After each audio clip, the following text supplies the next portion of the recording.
प्यारे साथियों नमस्कार, कैसे हो आप सभी। मेरा नाम विनोद कुमार शाक्य, स्वागत है आपका अपने YouTube channel Vinod Kumar Shakya channel पर आप सभी प्यारे दोस्तों का स्वागत है। दोस्तों आज की इस क्लास के अंदर हम बात करने वाले हैं एक्सरसाइज हमारे जो है नंबर 14 जो कक्षा 10 गणित की है। तो हम यहाँ पे सबसे पहले बात करते हैं कि प्रश्नावली नंबर हमारे क्या है, ये 14। तो यहाँ पे हम लिख सकते हैं एक्सरसाइज है हमारी ये 14, जिसका नाम है सांख्यिकी।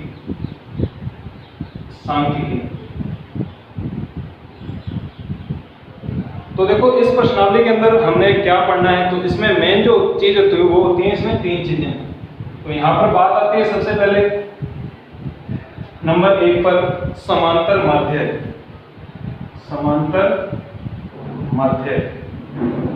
उसके बाद इसमें दूसरी जो चीज आती है वो आती है इसमें माध्यक, या जिसे हम बोलते हैं मध्यिका। माध्यक या जिसे हम क्या कहते हैं, मध्यिका। इसके बाद जो तीसरी चीज इसमें आती है वो आती है यहाँ पर बहुलक।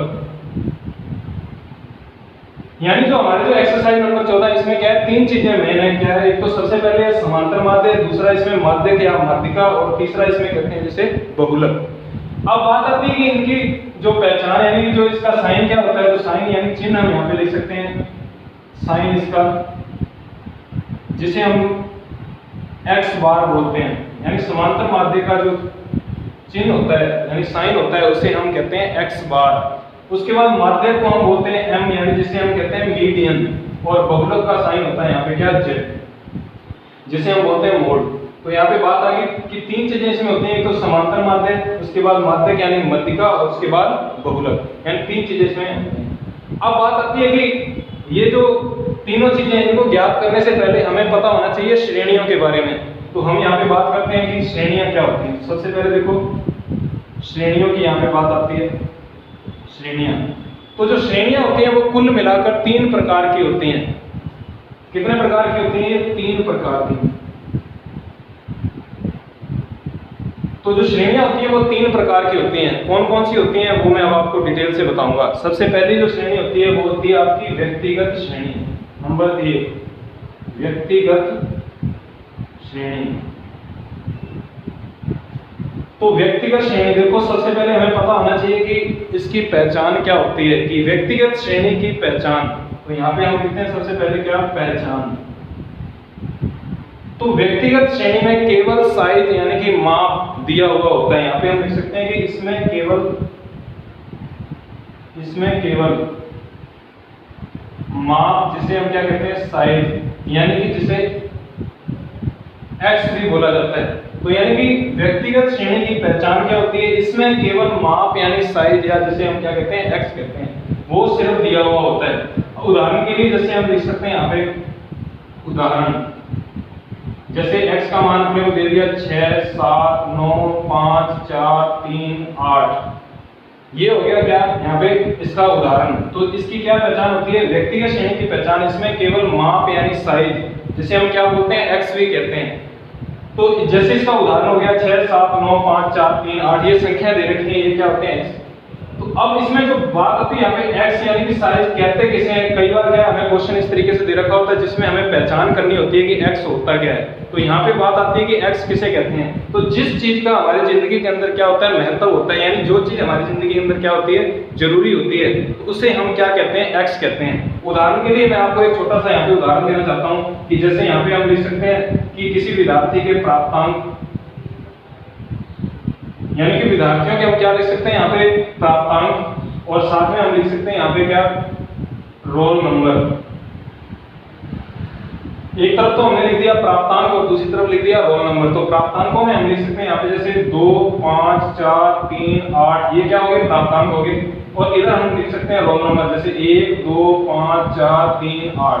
तो अब अगर आपसे पूछा जाए कि इसमें कि हमारी जिंदगी के अंदर कौन सी चीज जरूरी है, यानी एक विद्यार्थी है तो उसकी जिंदगी में क्या चीज जरूरी होती है, प्राप्तांक जरूरी होते हैं या रोल नंबर जरूरी होता है। तो आपका जवाब ये होगा कि सर इसके अंदर जो प्राप्तांक हैं वो क्या होते हैं, बहुत ही जरूरी होते हैं। तो वही बात यहाँ पे आ गई कि इन दोनों में से जब हमें x मानना होगा, यानी कि तो वो कौन सी संख्या है, यहाँ पे अपना जो प्राप्तांक होगा उसे हम क्या मानेंगे, x मानेंगे। यानी रोल नंबर को क्या कर दिया जाएगा, छोड़ दिया जाएगा, क्योंकि जैसे अब किसी का क्या है कि रोल नंबर 1 है, तो इसका मतलब ये थोड़ा ना कि उसका नंबर भी क्या होगा, 1 ही होगा, या जिसका रोल नंबर 100 है तो उसके मार्क्स भी यानी नंबर भी क्या होंगे, अंक भी 100 होंगे। ऐसा कोई जरूरी नहीं है। इसलिए क्या है, जो रोल नंबर है वो क्या है, कोई जरूरी नहीं होता।